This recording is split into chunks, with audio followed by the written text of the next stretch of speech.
everybody. How y'all doing? It's cold down here in Texas.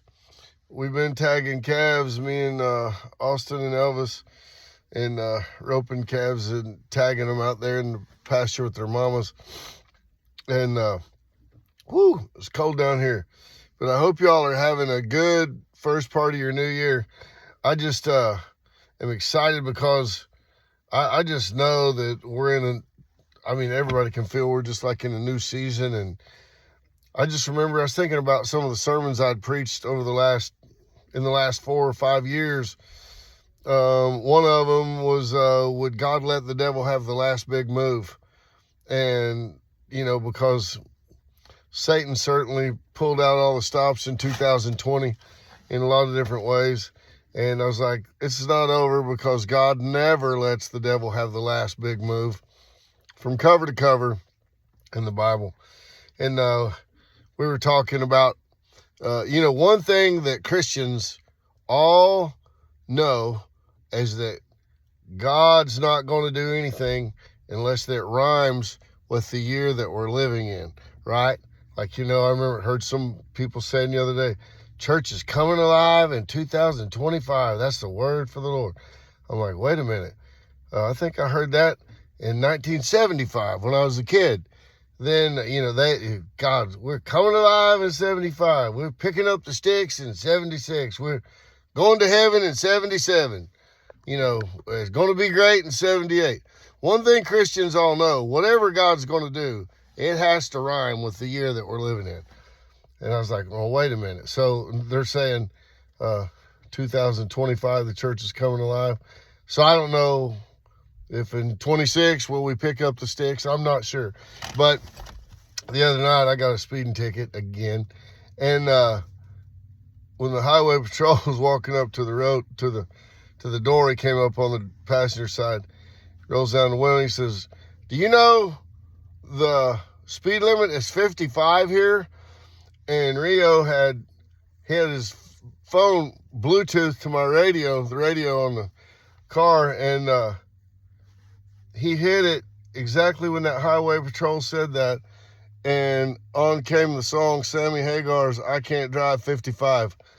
And I thought it was pretty funny. Of course, the highway patrol did not smile because, well, they just don't smile. Highway patrols would give their grandma a ticket if she was on her way to get an emergency blood transfusion. They would be like, sorry, Granny, you can die maybe, but you're getting a ticket. Now, a city cop will smile, a sheriff will smile, sheriff deputies will smile and joke with you. Highway patrol, they ain't smiling, they ain't laughing. So I was going to yell at Rio in time to turn it down, but the highway patrol didn't even acknowledge it, so we didn't acknowledge it. So we sat there and got a ticket, rocking to I Can't Drive 55, while the highway patrol was standing right by the window. So I said, maybe my deal is in 2025, I can't drive 55. I'm not sure. But anyway, I am, I'm thinking, is this something we always done? I wonder if, like, in Moses' day, did he say, God's going to part the Red Sea in 2000 BC? Was that a thing back then in the Bible days? Did everything rhyme like it does to the prophets of the Lord today? I don't know. But anyway, I hope y'all are having a great new year. And I'm excited about what God's doing. And a lot of exciting things happening. Talking about bringing a lot of wealth back to the United States by possibly buying Greenland. Possibly making Canada the 51st state. I preached in 2020. God told me they were going to be like Haman and hang on their own gallows, the people that were trying to destroy America. And then he told me there would be a transfer of wealth and a transfer of power. And I preached this from 2020 on till now. And I said, I don't know when it's going to happen, but God said they were going to be like Haman. I'm talking about the people that shut down small businesses, shut down churches, fired people, forced people to take things they didn't want. All these things that was a plan to cripple America. God told me, and I kept saying it, God told me There's going to be a transfer of wealth and a transfer of power in Esther, when he says he took the ring off of Haman and put it on the hand of Mordecai. He put the house of Mordecai over the house of Haman. Now, if you don't know what I'm talking about, this is in the book of Esther, where God said he turned their own evil back on them. The evil that they intended to do God's people is going to come back on them. And it did. And God told me that in 2020. I've been preaching it, even when it looked like it couldn't get worse. I knew what God had spoke to me. And I said, God, is this after the rapture? Is this, because people ask me, well, maybe this stuff that God told you is going to happen, after we go to heaven. And I went to the Lord in prayer and I said, God, is this going to be after the rapture?